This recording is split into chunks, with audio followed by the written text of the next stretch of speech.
Hello and welcome to Play Pause Turn. In this podcast, we discuss all things to do with TV, films, games and literature.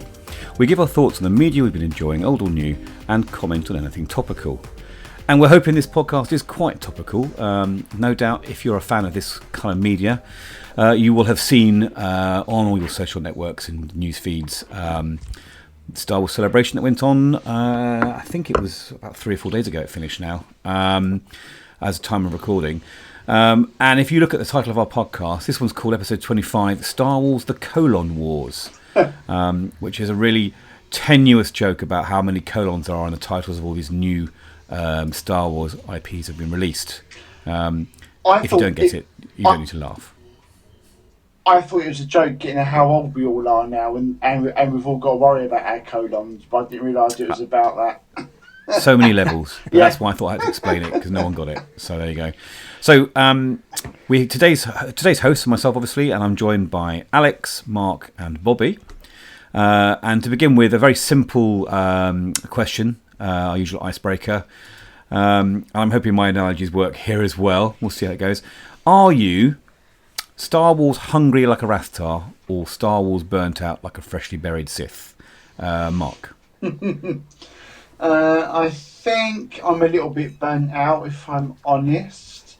But I'm coming back to the to the good side. You know, like Mandalorian's very good, and other shows. We'll talk about this. And Book of Boba Fett wasn't bad. I was in the dark side after the new trilogy, and we're coming back to the light a little bit. Okay, well, more to follow on that, I think, Mark. Yeah. Bobby, how about you? Are you hungry like a Rathtar or burnt out like a Sith? I'm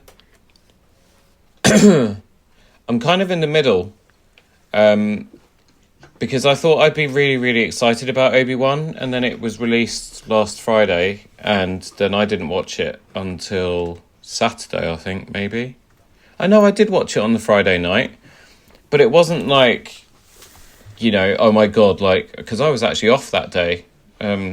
And, you know, in days gone by, I would have been, like, up at 6 a.m. or whenever it first hit Disney+. So, yeah, so I don't know, a little bit kind of indifferent. I guess if you put a lightsaber to my throat and force me to give you an answer, then I would say hungry like a Rathtar, because I love Star Wars still. But I don't know if the fatigue is really Marvel's fault, because I've got Marvel fatigue for sure. So there we go. Just to let listeners know, Bobby is our resident Force ghost on this episode, because his internet's not great today. The internet is not strong with him today, so we may lose him during the podcast. So just watch out for that. You may lose me forever. So you're almost like Ahsoka, in that you're not allied to the Sith or the Jedi right now, are you? You're kind of in between. Yeah, I'm hedging my bets. Why your lightsaber is probably a little bit white, Bobby. Just pause and think about that one for a second. Alex, how about you? Are you hungry like a Rathtar or burnt out like a freshly buried Sith? No, I want more. I'm hungry. I think the thing with it is, particularly after seeing how many items were unveiled in Celebration, you know, there's a lot there, and I think the best way to do it is to just take a bite out of things that you like, and anything you're not sure of, just dip in, and some things you'll like and some things you won't. But there's so much there that I'm really pleased about, because we've had like a real gap for a while of Star Wars, and then Disney Plus has really sort of opened it up, so I can't be happier about that. I mean, their plan is to keep you in the Disney Plus subscription. They've done this with the Marvel properties as well. Well, it's working at the moment. Yeah, well, I mean, just trying to release week by week, so there's never much of a gap in between, and keeps you subscribing. Bobby, sorry, I've obviously I thought we were just talking about Obi-Wan today. There was loads of stuff announced at Celebration. How did I not know this? I've been so busy. Oh, wow, I need to go and find out what happened at Celebration. That's crazy. Now I'm hungry like a thingy. Like the wolf? Oh, okay. Yeah, now I want to know what all this stuff is. Well, so Bobby's currently hopefully looking at the our agenda at the moment, and it's quite a long one. Let me summarise what we're going to be talking about in this episode, because Yeah, it would have helped, because normally you do that at the start, and you know what's upset the balance of the force in this episode? Mark has upset the balance. What's that? Because he jumped in at the very Why is it beginning always with his my fault? nonsense, and John didn't get to do his very sexy, our hosts today we're going to be discussing blah blah blah. kind of. Well, I think we did. Always I think you may have been on the Jedi Force plane there at one point, Bobby. Never mind. What you can be today is our resident everyman, giving your instant reactions to the new releases. Yeah. Okay, so you can tell us what you think. I of can each, do and we'll that. give you a bit more information. I can do that. There's a few things that we're going to talk about that have been teased before Disney released their Star Wars roadmap. Now, I think obviously the roadmap they've released, and I've seen pictures of the Galaxy roadmap and things like that, is very much in the style of the Marvel roadmap. They're obviously picking up on that and using that for this as well. And it's to keep the fans happy and know, yes, there's more coming and you're going to get more films and more TV and comics and everything else. But what I'd like to do is talk about, obviously, to begin with, the most recent thing in our memories is the Obi-Wan series. So we're going to talk about the first two episodes. That's Obi-Wan and Obi-2. And we're not going to have any spoilers in this podcast about those episodes. We might round up that series a little bit later on another podcast. But let's just have our thoughts about the Obi-Wan series. The first two episodes we've all seen. I think Mark's just finished watching the third. I have. Let's start off this time in reverse. So Alex, thoughts on Obi-Wan? So personally, I love it. I think it's so nice to have Ewan McGregor back, and I just think he's a beloved character. So I just think it's so nice to delve into a part of his story that we haven't delved into before. So I'm really enjoying it, and yes, there's a bit of fan service there for sure, but I don't care. So it's kind of that's what I'm enjoying at the moment, is just seeing that, and the amount of times people say I have the high ground. It's just you can't. He's got to say it. He's got to say it at some point. But anyway, How about you, Bobby? I really enjoyed them. I didn't know anything about the Grand Inquisitors aside from the fact that you've mentioned them in the past. But yeah, I just thought it was really good. It's just so good to see Ewan McGregor back as Obi-Wan. There's nobody else for me that can play him. And I think it also gives you a bit more appreciation for the prequel trilogy as well. And I'm very, very excited to see what happens next. I'm going to watch both episodes all over again this bank holiday weekend, and I'm really, really looking forward to going back to them. The Inquisitors, I think. I mean, there's been reference to Grand Inquisitor in the comics as well. He was actually originally one of the guards, the Emperor's guards, and basically turned to the dark side. I think he was very slightly force sensitive, and turned to the dark side, and basically he's now hunting down the Jedi for Darth Vader. But he also features in Star Wars Rebels. Have you seen that, Bobby? That series, Star Wars? No. I started watching it, and then I got distracted by the one with the clone troopers, the Bad Batch, and then I got distracted. Oh yeah, and then which is a spin-off series in itself. Yeah, and then I just got distracted with a lot of other stuff, and then I picked my new car up on Monday, and I can't think about anything else since. It is tricky. It is tricky. We'll feature a section for your car later on. It is tricky because I'm kind of looking at this from the other point of view now. When I first approached Marvel and was quite bewildered by everything, and you guys kind of knew what was going on, I think that's probably how a lot of people are feeling about some of the featured characters in these episodes. You don't need to know anything about the Inquisitors to enjoy Obi-Wan. I'm going to come to your opinion in a second, Mark, about Obi-Wan. For me, it's great because I read a lot of the Star Wars comics as well, and they're featured there. It's great to see, and also there's reference to there's links to Star Wars Jedi Fallen Order as well. So they're knitting together the different IPs into the one timeline, which I really like. Mark, what are your thoughts on Obi-Wan? I think my thoughts on Obi-Wan. Do you know that Larry David gif from Curb Your Enthusiasm when he's kind of like, like I'm a bit like that with it. There's certainly some good parts to it. I do like McGregor. Always like McGregor as Obi-Wan. I think he's really good. Seeing him back is fantastic. They've spent a lot of money on this series. It looks absolutely beautiful. Some of the cinematography in it and some of the shots in it is absolutely beautiful. There are some good bits to it. I don't know how spoilery we're going to get.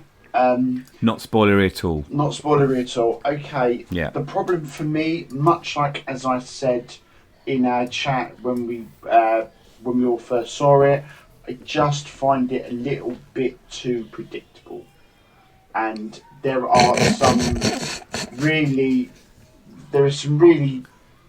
strange choices, I think, in particularly the first episode. There's a lot of contradictions in it, and particularly from what things that Obi-Wan says, it's hard to explain what they are if we're not doing spoilers. Is there a reason why we're not doing spoilers? Is it just because we just don't know? Well, we haven't got the into too much depth about Obi-Wan because we're going to look at a lot of other things. So I just think some of the writing is a bit poor, to be honest with you. There's a lot of good stuff in it, but there's also some bad stuff as well. I think. What do you think is going to happen in the long term when Obi-Wan meets Darth Vader, Mark?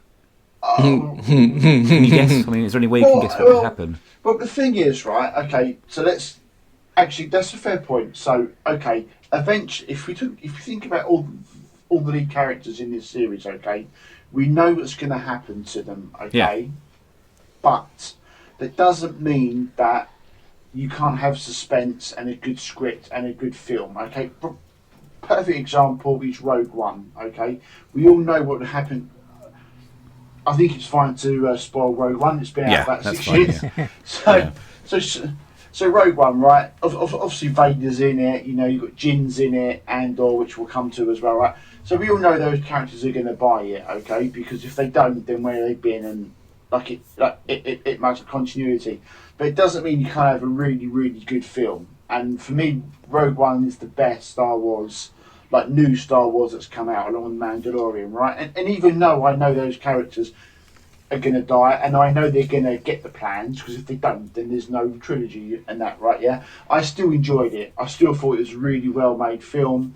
I think the final battle on the planet is it Skith? I can't remember now.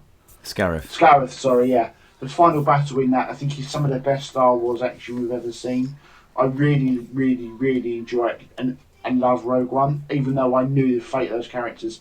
So I don't think you can really excuse Obi-Wan for having that as well.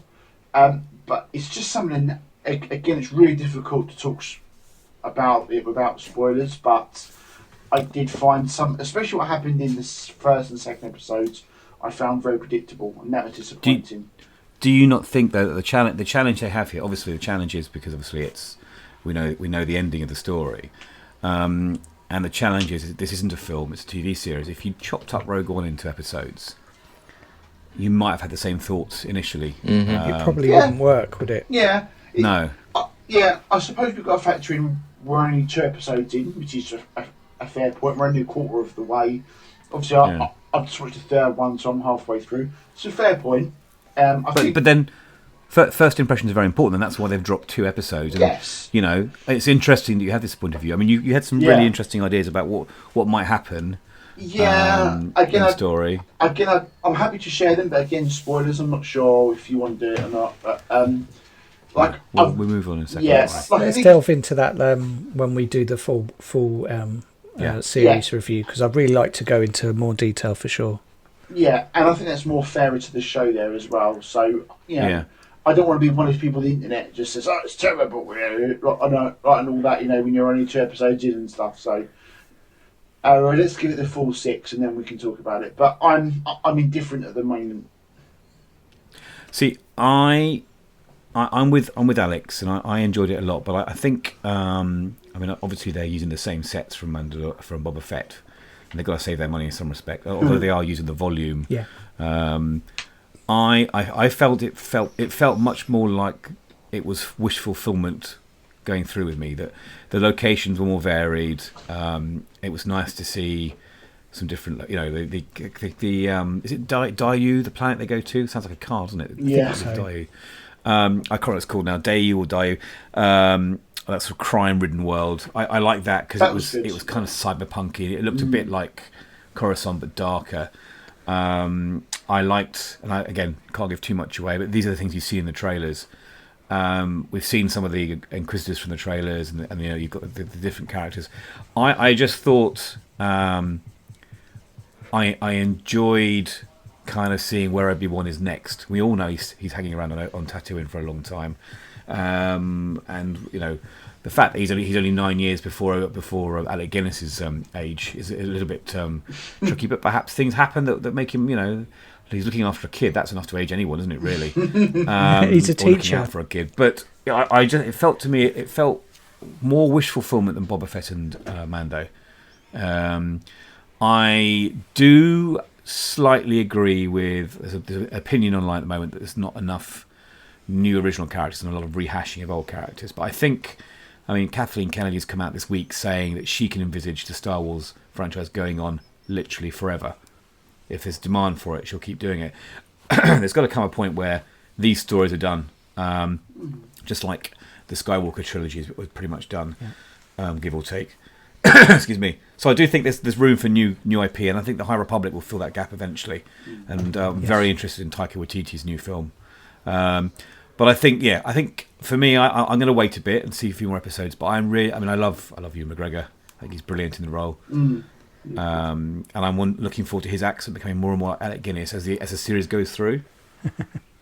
Let's move on. Okay, so these might be surprises to Bobby, our resident Force ghost. And I'll go through this in kind of release order and tease order. But there's a new series called Star Wars Andor, which is going to be releasing on August the 31st. That stars Diego Luna as Cassian Andor, who, as we know, won't be following the Rogue One film. 12 episodes. There'll be a second series in the works, 2 or 12 more. It's set 10 years after the Clone Wars and will focus on the beginnings of the rebellion and the construction of the Death Star. So, I don't know if you had a chance to see the trailer for this, gents. But if you have, or if you like the idea of the concept, and we'll start with Mark this time. What are your thoughts on this, on the Star Wars Andor? I saw the trailer. It looked interesting. I mean, I was a bit surprised they were making a series out of this. But obviously, I just praised Rogue One, so it's not a bad thing that they're doing it. Two things are, I was surprised it was 12 episodes. That seems really long for what the premise of this is. And secondly, they've greenlit a second series already. I'm just a bit worried that 12 episodes is quite a lot, and I'm hoping we don't have too much, what's the phrase? I like a bit of baggage in the middle. Filler is the word, sorry. Yeah, filler is the word, so, yeah. So I think 12 episodes is quite a lot. I'm surprised, unless they're going to be like half an hour each one. TV series used to be 24 episodes long. That's what I'm saying. Not that much. Like, if you look at the Netflix MCU shows, just as an example, they are way too long at 12. Like, they could easily be cut down to 10. Like, Obi-Wan is 6, for example. I think 6 was Boba Fett. 8 for Mandalorian, I think. Do you not think, though, Mark, with the way we can stream everything now? I mean, I was watching some Stranger Things last night, and 2 episodes. The first episode was about 50 minutes long. The second was about an hour and 20. Yeah. With a streaming service, the number of episodes is less important, really, in terms of just getting the story told. Yeah. Like, if the story is worth the 12 episodes, that's absolutely fine. You know, like, I like long films, you know. Like, years ago, we talked about Blade Runner 2049, which is nearly 3 hours. I could watch that for 12 hours. I just adore that film, you know. So I don't mind long films or long series. I just think it's quite long for what the premise is. But I'm happy, like, if it needs the 12 episodes to breathe, then fair enough, absolutely fine.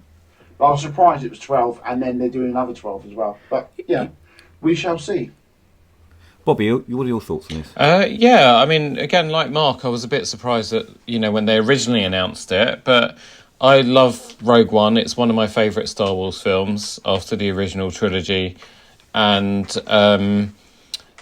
apart from Jyn, we got a bit of her backstory, but we didn't really get any backstory on any of the other original characters. And I'm really, really hoping that they bring the droid, the robot, back, K2SO.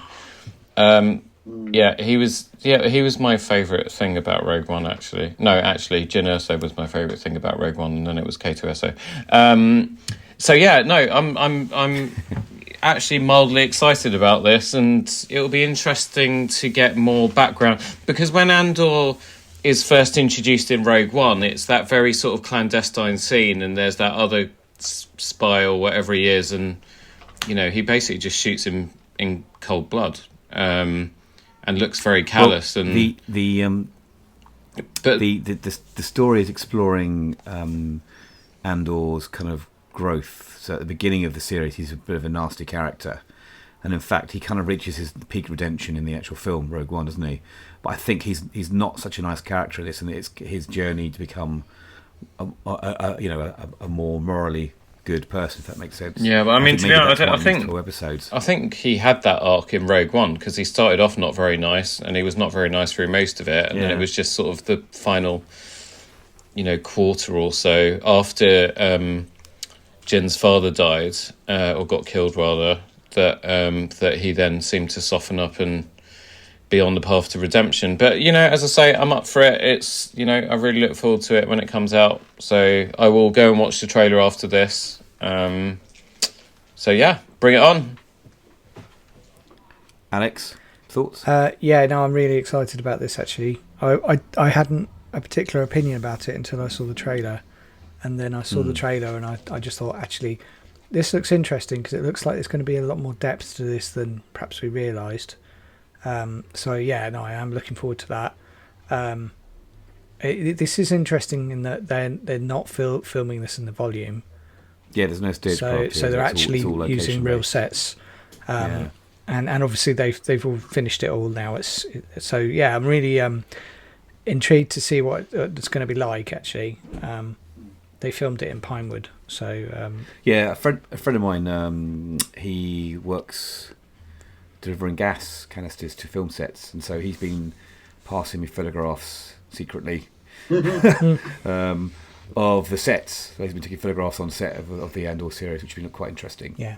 And a lot of them look a bit like the street scene from Rogue One, where the tank gets blown up. Yeah, I think that's a lot of that is based there as well. But I'm also I like the idea of 12 episodes, because I like the idea of them developing the characters over a longer time, and I'm really looking forward to seeing more of Mon Mothma. I think she's a really interesting character, because she kind of was Leia's mentor in some respects. I think if you've read any of the Princess Leia novels about her becoming a senator, the one that's famous is where she's pushing to become senator, and then it's revealed that she's spoiler, Darth Vader's daughter. And I think it's post Jedi this.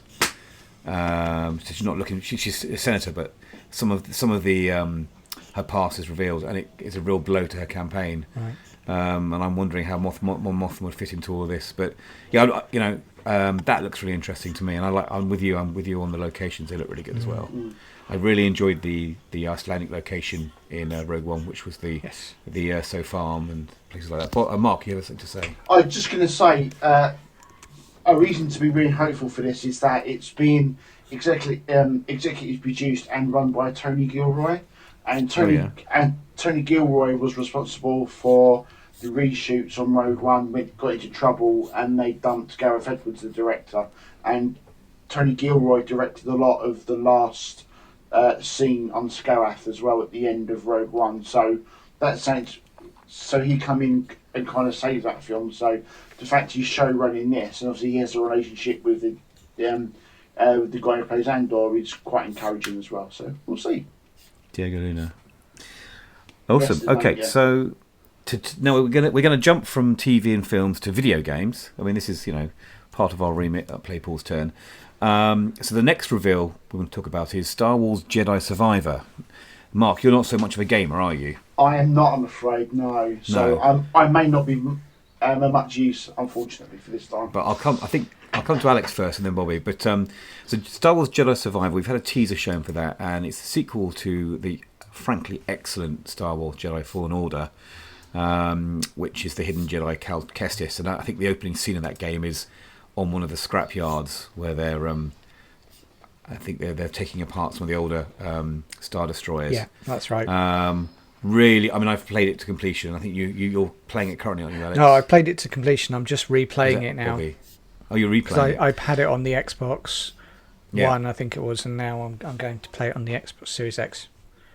Yeah, and I think if you play it on the PlayStation 5, you can get it in the current sale, and it's optimized for the next gen.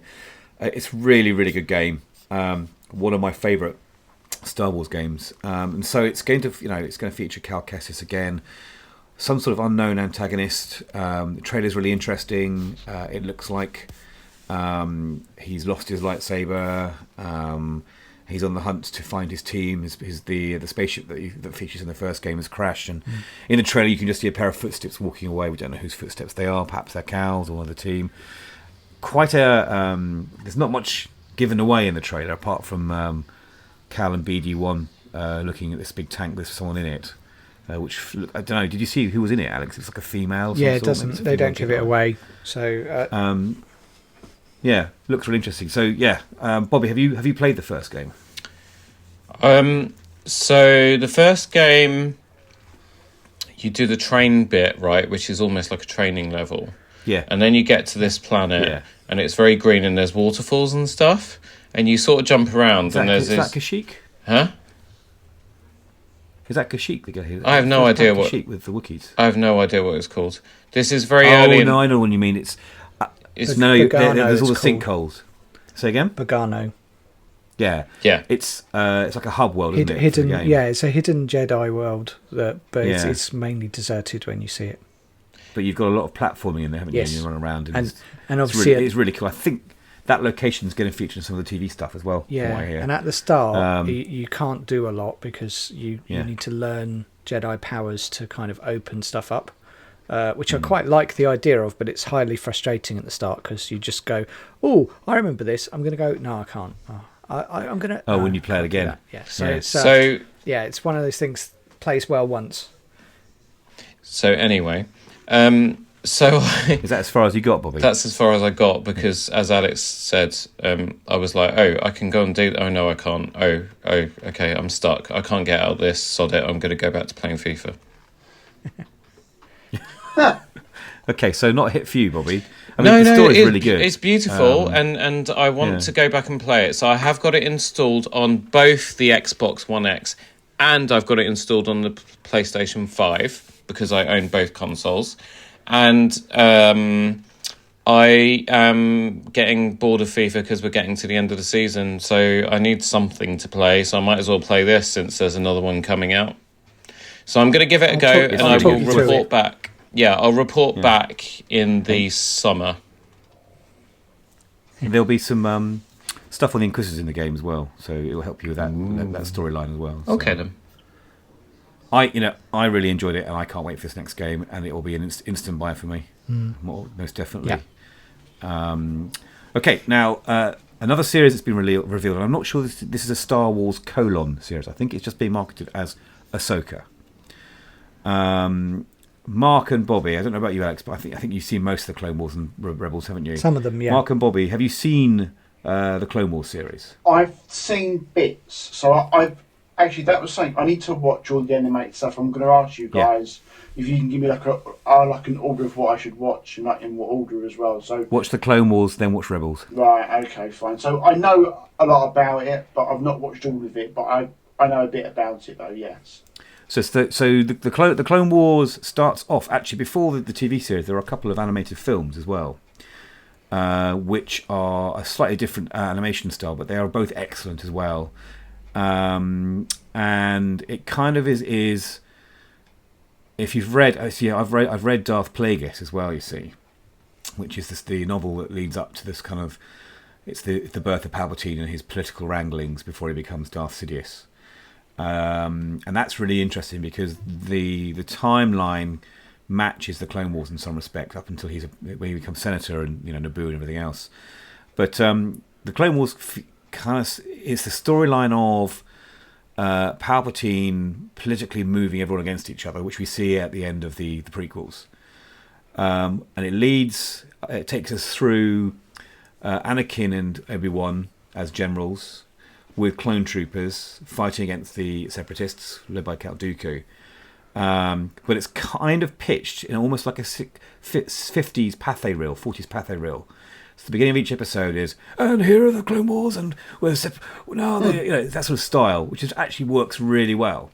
So they're almost like World War II news reports, because there's a lot of battles with the clone troopers, which is where the Bad Batch comes from. But it also follows a Padawan of Anakin. So Anakin trains up Ahsoka. Yeah, I'll do that, yeah. And it leads all the way through to Order 66. And matches up perfectly with the films in that respect, with a bit of parallel timeline here and there from the films. But what's really good about it, and I think it's been mentioned by Ewan and Hayden in the recent kind of press tours they've been doing for the Obi-Wan series.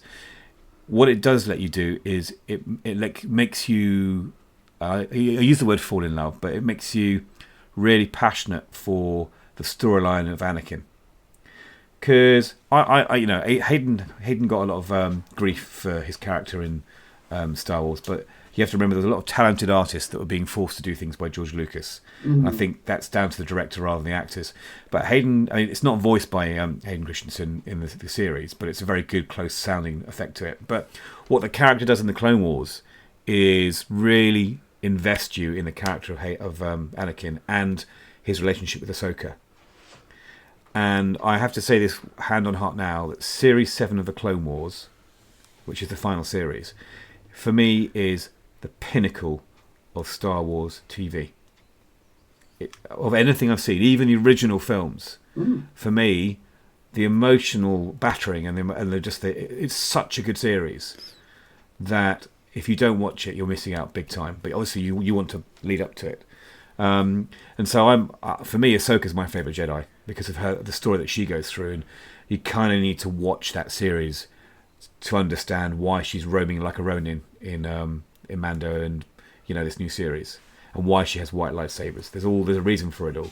It's really well written, and Dave Filoni, who's behind a lot of this now, really turned the tide and popularity of Star Wars. He is in some respects taken over from Lucas as the most kind of him and Favreau, but mostly Filoni in terms of Star Wars as the kind of the spirit and soul of Star Wars. So that's my endorsement for Clone Wars. But Ahsoka, very very very quick teaser, which I managed to see. I mean, it wasn't released to the general public. It was only shown at Celebration, but I found a way of watching it, and it will feature a lot of the characters from Star Wars Rebels, so you'll need to watch that after Clone Wars. Mark, you've got a busy time. It features Huyang, which is this robot that trains, like a sort of droid that trains Jedi to build their lightsabers, and you see it a lot in the series. I think it was voiced by David Tennant, actually, in the series. I have high hopes for this, but it's a complete unknown. My Ahsoka is Ashley. Is it Ashley Eckstein, the actress's name? I think that's her name.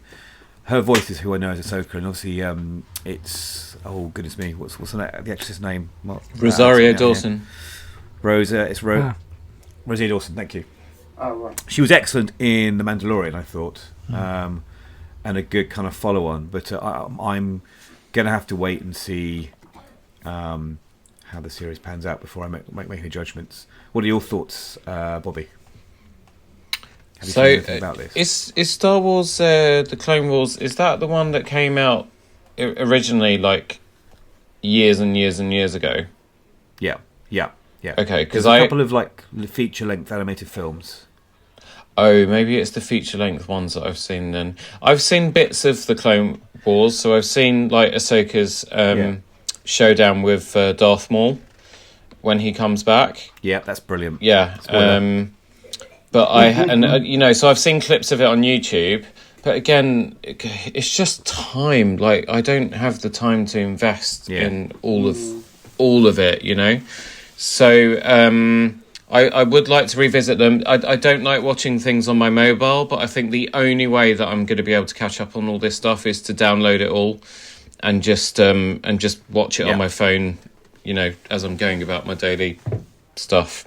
The Clone Wars has been something I'll watch on my iPad before bed, because they're quite short episodes. They're like 20 minute episodes, 25-minute episodes max. Yeah, I mean, to be honest, I'm actually thinking about quite short and watchable. I'm thinking about getting an iPad Mini, just a 64 gig one, just to separate work and personal. Yeah. What colour would you get, by the way? Would you get a purple one? You'd get a purple one, wouldn't you? Purple. Okay, I'll get the purple one. You're just a walking Apple advert, aren't you? Yeah, that's a different episode though. Probably a different podcast as well. It is. When I get my little iPad Mini, I will just watch them on that before bed, like you say. Yeah, good idea. I want to see them. I want to fill in those gaps because I really liked seeing Ahsoka turn up in The Mandalorian. Yeah, and I'd like to just fill out a bit more of her backstory. So if I have to go back and watch the Clone Wars and watch Rebels to do it, then that's what I'll do. I mean, I think Ahsoka and Anakin are the most fleshed out Star Wars characters in terms of visual media. If you watch those series, which is probably why I have such a love for the characters, really. Mark, are you gonna watch Ahsoka, do you think? Yeah, definitely. Because I really like Rosario Dawson and I liked her portrayal, in Mandalorian. Just so I'm not confused, which is my usual state. Is Ahsoka gonna be set when she was younger and training, or is it based on the effects? Or is it based on after the events of Mandalorian? Sorry, that's what I'm not too sure on. It's the same timeline as when she's the older Ahsoka in Mandalorian. Oh, it is the same time. So I'm guessing there'll be flashbacks to when she was being trained and that sort of thing. Yeah. Right. Yeah. Okay. So does that mean that we might get a de-aged Hayden Christensen as Anakin then training her? No. Well, I can't say why, but you need to watch the Clone Wars. Okay. Fair enough. So yeah. Because by the time this series is on, he's Darth Vader. Right. Oh, okay. Right. Of course, she's Vader now. Yeah, I'm getting confused with the timeline. Sorry. Yes, but she battles with him during the Clone Wars, though, doesn't she? She battles with them. So doesn't Anakin battle alongside Ahsoka in Clone Wars? Yeah, she's his Padawan. Yeah, that's right. Yeah. Okay. Yeah. He is her Jedi Master that trains her up. And that's so it's the back. They are a bit like Obi-Wan and Anakin were before. Yeah. When Obi-Wan became a general and did other things, he was assigned. Right. Anakin was assigned. She calls him Sky Guy.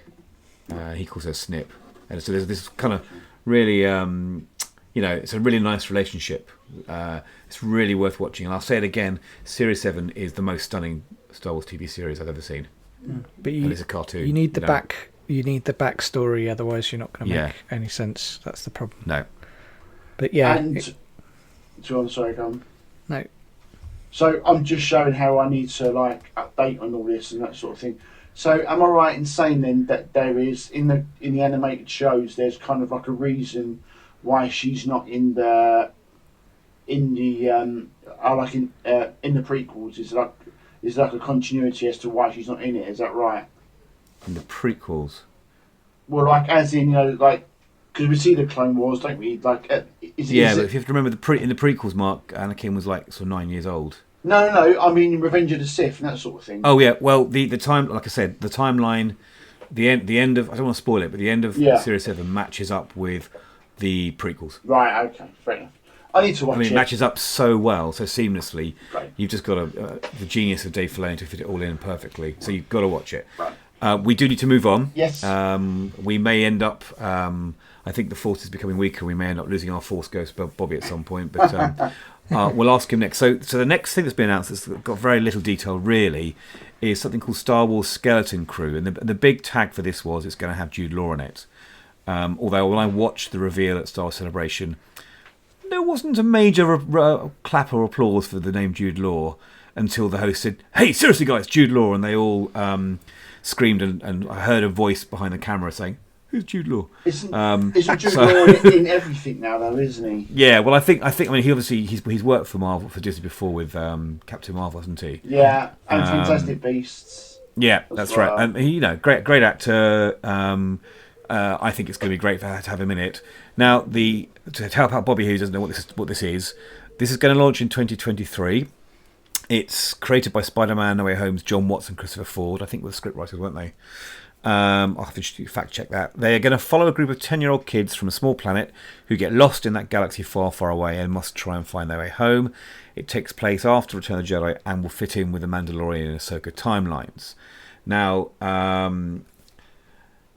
I think this sounds rather like the plot to Star Trek Prodigy, which features a bunch of kids who find is it Voyager or Starship like Voyager, or an experimental starship that's followed on from Voyager, and they have to sail off and go around the galaxy. There's all these lost kids in this sort of Star Trek spaceship. So it's an interesting parallel to that story. I'm not sure they copied it, but it sounds so similar. Alex, do you know that Star Trek Prodigy series? Have you seen it? I haven't seen it. I need to catch up, but no, I've not seen it. I've been watching it on your Plex, mate. So have you? It's your copy. It's your copy of it. But it's another nice idea. I presume Jude Law's going to be like the avuncular older sort of helper. I don't know. Yes. Who knows? There's very little detail. It seems very obvious to me that they're trying to focus really much now on this Mandalorian Ahsoka timeline throughout the whole series. So what are your thoughts on this, Alex? Yeah, no, I'm really excited about it. I think it's going to be really good. I want to see more of that dynamic. So this is perfect. And giving me the backstory, that's really good. So yeah, no, I'm really excited. There's just so much to watch. So yeah. But I am.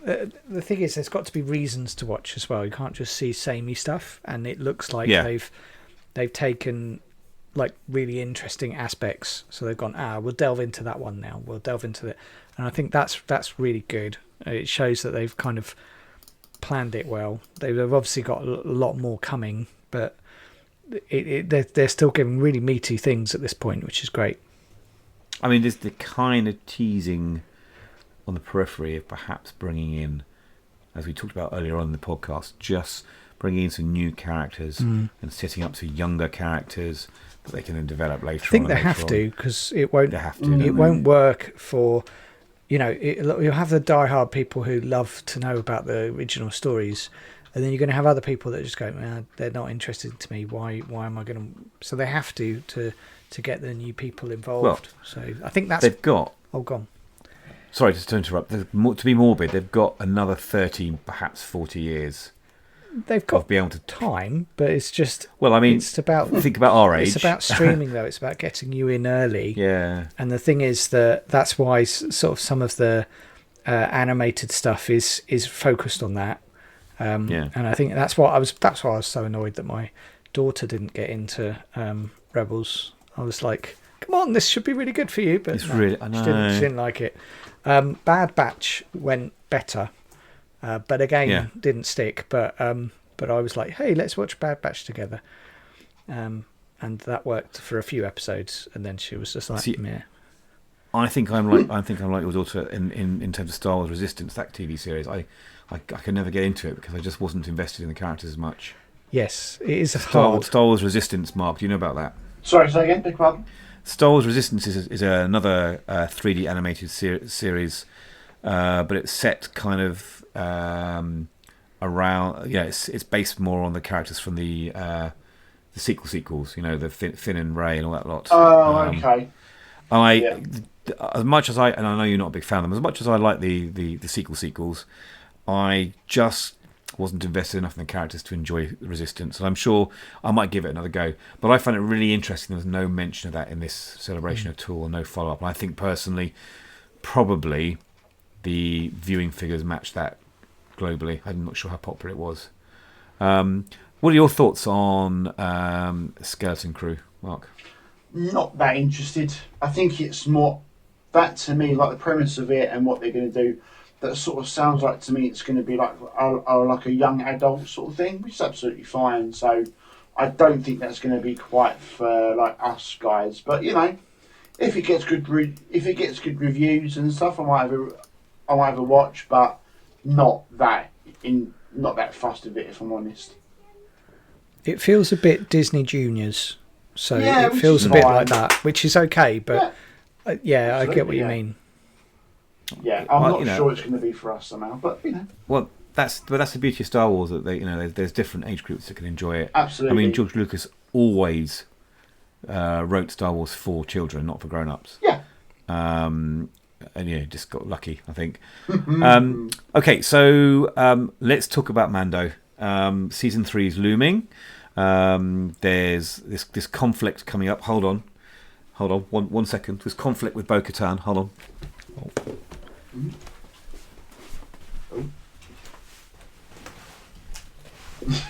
Sorry, I had to do this. Oh, hello. Oh my god. See, because it's that time. It's obviously Mando's redemption, conflict with Bo-Katan, and more dark saber Very action. nice. So for the listeners, obviously can't see this. Both John and Alex are currently playing with their lightsabers. John's playing with his is it the black saber? Dark saber. Dark saber, sorry, yes. And Alex, what's your saber? Oh, this is a decidedly cheaper one made out of plastic. Okay. So, But John's is a very expensive, impressive one, though. very. Yeah, my wife wasn't very happy when I bought this. So yes, I'm looking forward to this because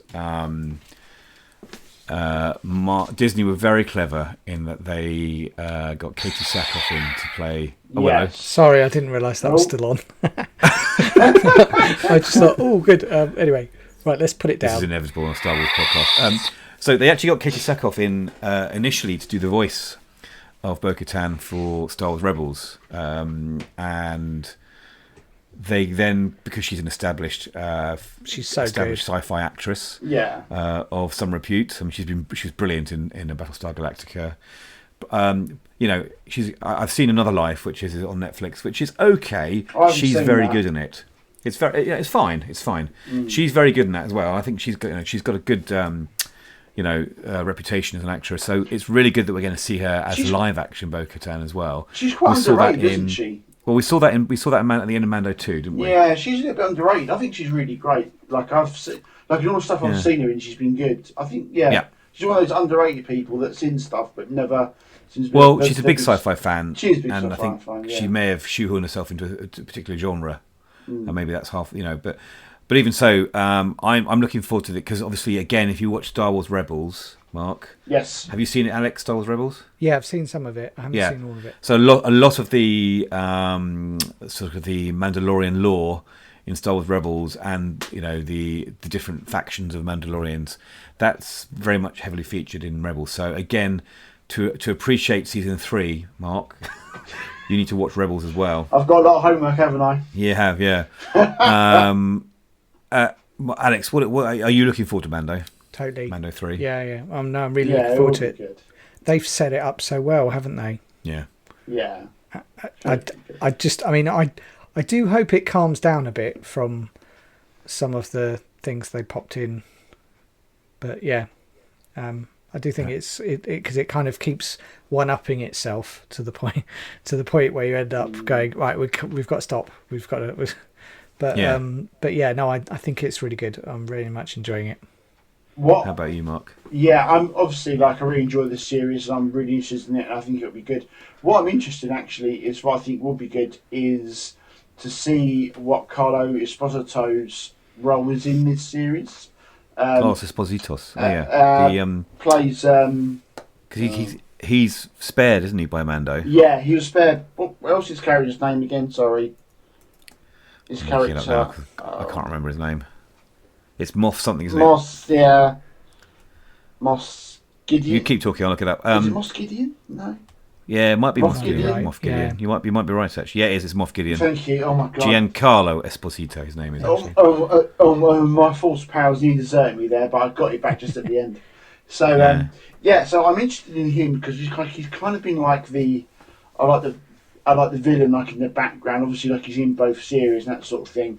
But I kind of got an idea that they might use him to kind of sort of like him playing off both like Lando and Bo-Katan. I think he kind of like might be like the.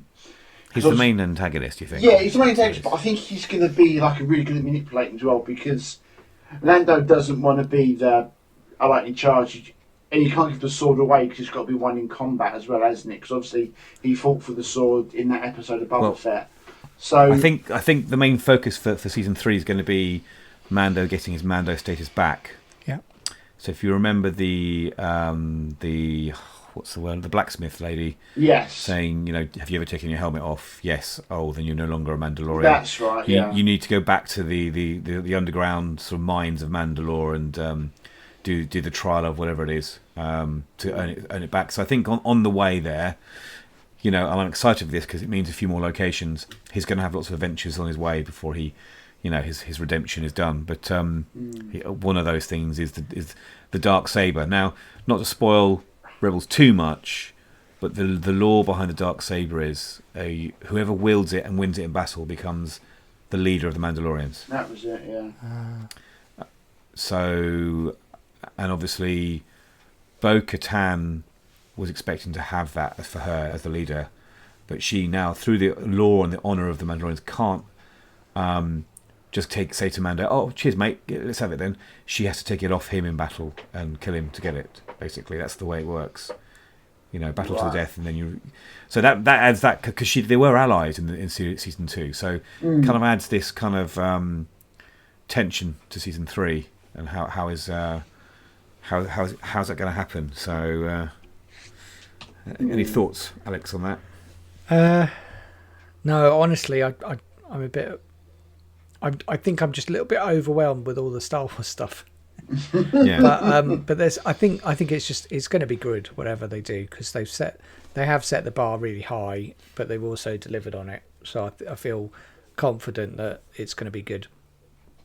Yeah, as long as it doesn't end up being a bishy-bashy at the end, like it was at the end of season 2. There was that. That's true. Although it probably will be. Yeah, I think they'll lead up to that. It's kind of. Yeah. It's. Inevitable. Inevitable. Yeah, that's the best word.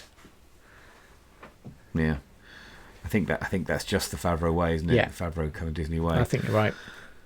Okay, we're gonna one more thing we're gonna talk about in detail, and we're gonna just sort of.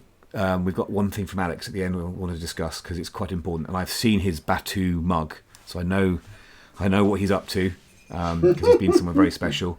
But let's just quickly talk about lovely Alex. Very nice. Oh look, it's in was it Oresh? No, Yes. I think is it Oresh? Yeah, I think that's right.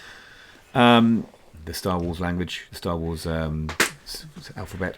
We're going to talk about the Bad Batch season 2. Have you seen Bad Batch season 1, chaps? So, I have not, sorry. I have seen the first half of the season. I didn't finish it. Yeah. But actually, I did enjoy it. I just ran out of time and got onto other things. But I thought it was pretty good. And I also thought it was a good introduction for kids, because it's very accessible. And it focuses around the main character, which is a kid as well, and I think it really worked. So it just annoyed at my daughter for not liking it more. But really, honestly it was really good, and I happily see another season of it. I just loved some of the banter as well between. Yeah, it was really well done. It's well written. It's a spin-off from Star Wars Clone Wars as well. They were kind of like this Black Ops unit that were clones that are broken. So the clone process had produced these kind of mutants, not as in like X-Men mutants, but they had certain skills that were unique to them that weren't kind of like the usual clone soldier skills. But they were also they remind me the leader reminds me a bit of Solid Snake from Metal Gear Solid, but they're very much, or Rambo perhaps. They're very much a unit of specialist troops that you bring in, and everyone's like, "Whoa, hold on, they're bringing the Bad Batch in. Let's step back and lead them to it to solve the real problems of battles in the Clone Wars." But you're right. There's kind of, I mean, I expected them to be a bit more less PG and more grown up, but it's not actually. I like that for it. I agree with you. There's some really cool canon nods and hints to the original 3 films, the prequels, which are quite clever. The story of the young girl in it, who is also a clone, that didn't work quite well. So she's actually kind of one of the Bad Batch in some respects. It's really clever, and there's some really good voice acting skills as well, and that's some really famous actors who are part of that series. I treated it as a when there's a gap between Mando or something to watch. It wasn't my like Obi-Wan where you've got to see it when it comes out, but it was just comfort TV that was really enjoyable and really well written. Basically, Mark, if you're a Disney Plus subscriber, you've got a whole wealth of stuff to watch right now. I know, I'm way behind. And I think in some respects, I think the Star Wars genre has done a better job than Marvel to weave together the storylines into all these series. I think it's more cohesive in some respects. I don't think Bad Batch is a must see. I think it's just very much a really it's almost a bit like the What If cartoons where you can kind of watch it when you want to. Does that make sense? I've seen those as well. Yeah. But it's a nice complement to it rather than requiring it. So you kind of palate cleanser, as it were. I was just going to say that exactly. It's a Star Wars palate cleanser. Star Wars : palate cleanser. Yeah. So although they might be called the Bad Batch, they're actually quite a good batch, I think, as well, which is really interesting. Now we are going to. I might list some of the other things that were revealed. I don't want to miss anything out. So that if you are interested in any of these other things, you can look them up. But let's just talk about Galaxy's Edge. Alex, you've been extremely lucky to go to the place. Tell us all about it. Yes. So I don't know, because people who have been will know, and then everyone else will be like, what's it like? So I went to Disney World over Easter, and one of the worlds that I was most keen to see was obviously Galaxy's Edge, and Galaxy's Edge is an interesting one. There are two, three main rides, but two main rides are in there, and then there's just the walk around all of the there's a place to eat. It's so there's a whole experience going there that it's I would probably say if you know Disney World, you'll know for example Pandora in Animal Kingdom, which is that the that's Avatar the Avatar place. Oh, wow. And so I really felt like, initially I was a bit nervous. I was like, is it going to be good? And they basically, like, it blows Pandora out of the water because it's a lot more immersive. It's in Hollywood Studios, but it's a lot more immersive than Pandora was. And you basically walk through this sort of space cut into the what appears to be a solid rock, and so you walk through that, and all of a sudden it's like from that point onwards it's rebel stuff, and everything is garbed as if it was Star Wars. It's completely in character, which they loved. Disney loved doing. But what I loved about it was as you go around corners, there's always something new to see. So basically as you go around, there's a couple of the key rides.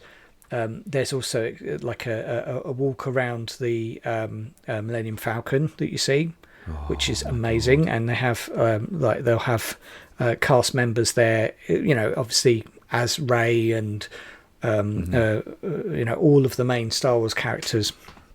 And then you'll think, oh, okay, that's it. And then you'll find a spot for food. There's a couple of food places. There are a lot of shops that serve that will cater for that. So there's a whole area where you can get your Jedi gear, like real like the in character gear for Jedi, and also for just some of the sort of other types of people. So you don't have to be wearing Jedi if you don't want to. There's also, like, obviously all the soft toy merch that you'd expect from. They Disney. don't let you. They don't let you dress up as characters, do they? They're very. You're strict not allowed about to that. be a character. What? In So Star, I read about this. in Disney, you're not allowed There's this to. whole. There is a Why rule that? for that. You There's this won't whole be allowed fashion industry, Mark. You're allowed to Sorry? wear People- t-shirts, and you're allowed to. Yeah. And also it's like if you're really small, you'll probably get away with it. It's fine. But basically, what Sure, they don't kidding, want yeah. is any confusion whether you're a cast member or not. So, like, while you think that cosplay should be all over Disney, actually, what happens is that generally you do have lots of people with lightsabers and lots of people with that, with a t-shirt that has like is the thing that they enjoy, but you don't see lots of cosplayers at all, because why would you do that when you've got cast members dressed up actually as that character? I read an article about this. There's a whole industry out there of people who are fans of going to Galaxy's Edge, and they recommend certain items of clothing that you can buy, from your local high street store, when combined, look a little bit like Han Solo or a little bit like Leia, that you can wear, which kind of just get you past the dressing up rule, But aren't close because they're enough. not costumes.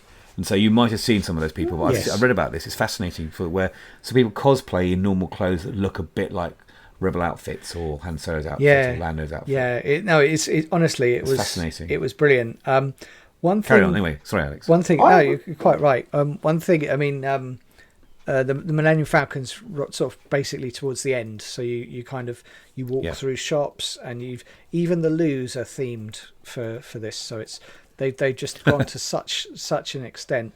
But yeah, you walk towards the Millennium Falcon, and then that's where one of the main rides is. So there's a lot to see. The rides, there's two main rides for Star Wars. They added another one which called Star Tours, which isn't really a Star Wars ride. It's basically you just sit in a you just sit down, and you've basically got this sort of, it's on a gimbal, and it just moves up and down while there's a screen in front of you.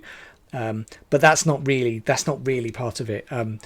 You have two big rides. There's Smuggler's Run, where you're in the Millennium Falcon, so that's obviously right by the Millennium Falcon. And then the other one is called Rise of the Resistance, and it's actually one where you get captured by the First Order, and that's really good. Is that like? Do you think that was a sort of a setup or a practice for the hotel? It's kind of like a microcosm of what they do on the hotel. A proper sort of a bit like Secret Cinema, where you're actually in the film. It is very immersive. It's not quite as good as Galactic Star Cruiser, which is the immersive hotel.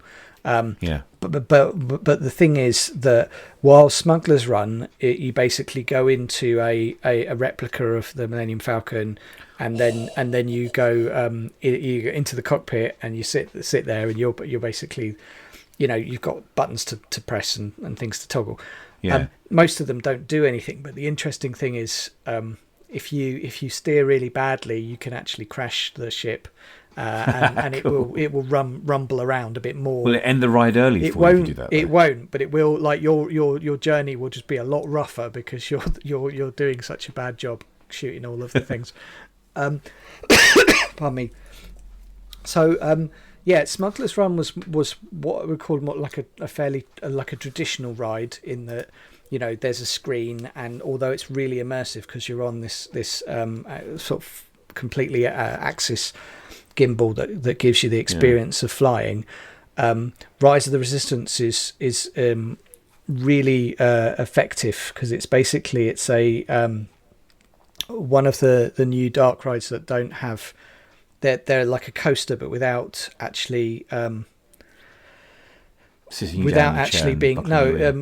a coaster, but without actually having rails. So basically, each you go into a pod, and there's normally space for 4 to 8 people in the pod, and then basically that's a completely independent unit that can. It's a bit like the Ratatouille ride. Exactly like the Ratatouille ride. Yeah. Yeah. Okay. So what they've done is they've taken the Ratatouille ride. They've extended it, so they've done it. Obviously, it's Star Wars, so they also have a piece where because initially when you're done with your 2.5 hours of queuing, which is what I had to do to get into it. When you're done with that, you get onto basically what looks like a space bus, and you're thinking to yourself, it doesn't feel very Star Wars, but I mean, I guess they did have like space buses, so this kind of makes sense. And then that's when you get captured. And then what's fascinating about it is basically, without giving it away, because there is a YouTube that you can find it on YouTube, but what's really interesting is basically you go on and you go, oh yeah, there's looks like there's an exit to the in front of you when you get in, so you think, oh yeah, that's where they're gonna come in, that's what's gonna happen. Yeah. And then what actually through me and a lot of other people is they come through the original exit that you went in, you came into, so you were outside to go into the space bus, and then literally this whole thing happens. And then you get captured, and then the one behind you, which should be open and should be daylight, is not. You're now in the cruiser. So it's really fascinating how they've done it. There is lots of smoke and mirrors. Partly, it's just really clever because I'll give it away, but it's just like you don't expect that they would have moved the entire thing around, rather than just using the door that's right in front of you. But that's what they do, and it's so effective. So you do that, and then you have to queue to because you're basically a prisoner. And then you've been captured now, so you're basically they've made queuing part of the ride, which is quite clever, very very Disney. And then you get put into a cell, and then you get busted out of the cell, and that's where the ride mechanics come in. Sure. And the interesting thing is there's also quite a sizable drop as well.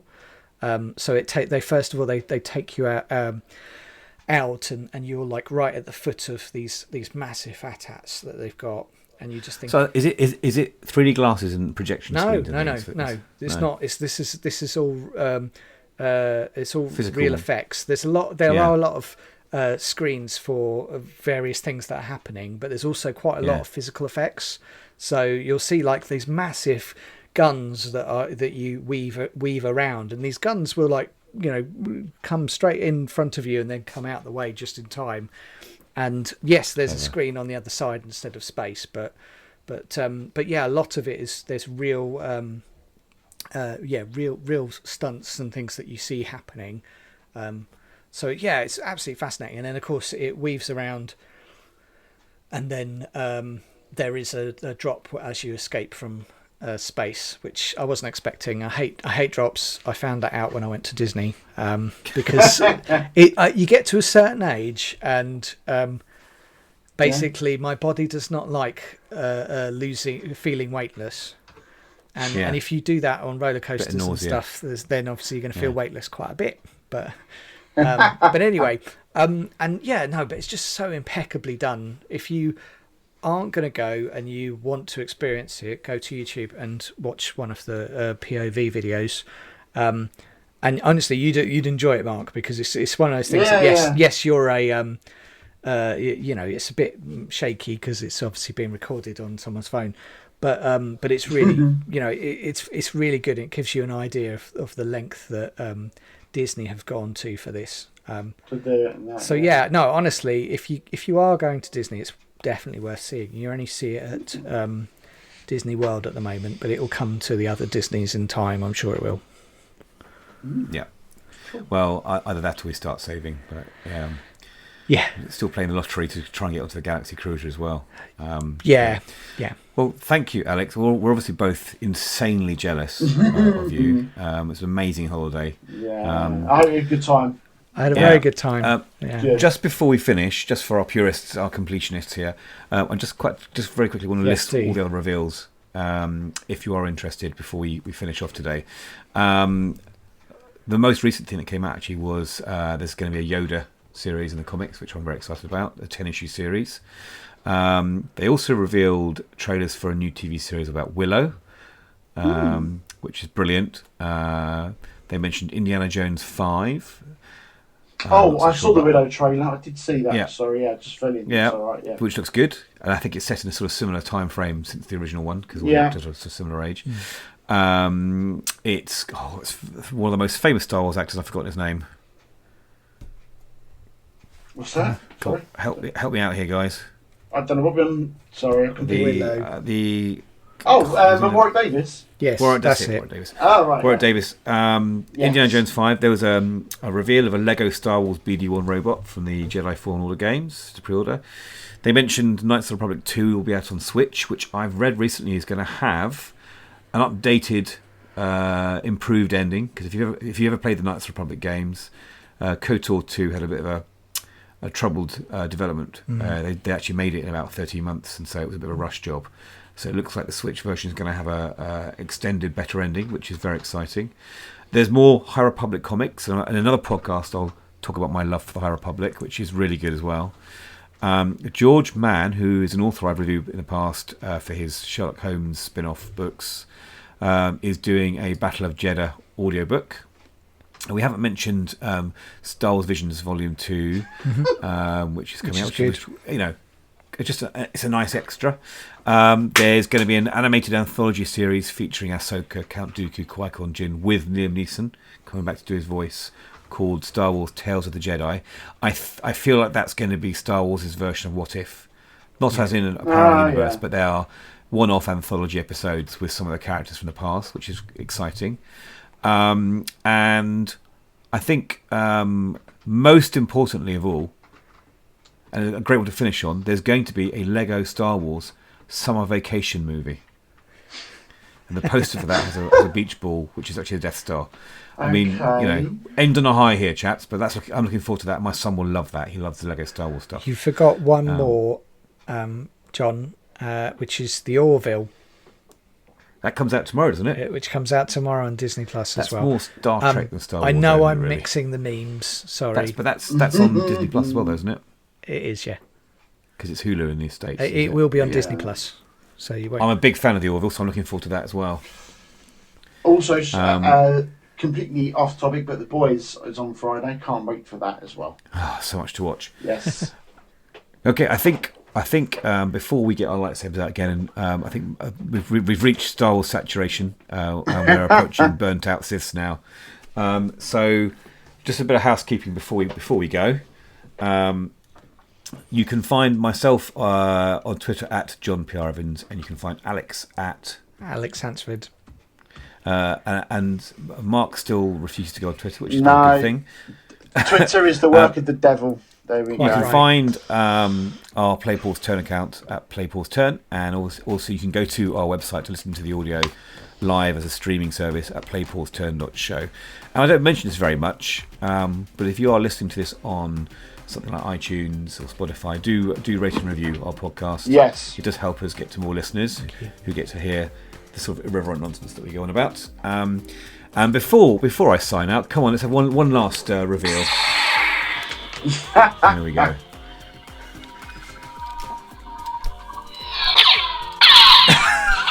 There we go. Oh dear. Okay, you. Excuse me, all folks. This has been Play Pause Turn, and thank you for putting up with us and listening.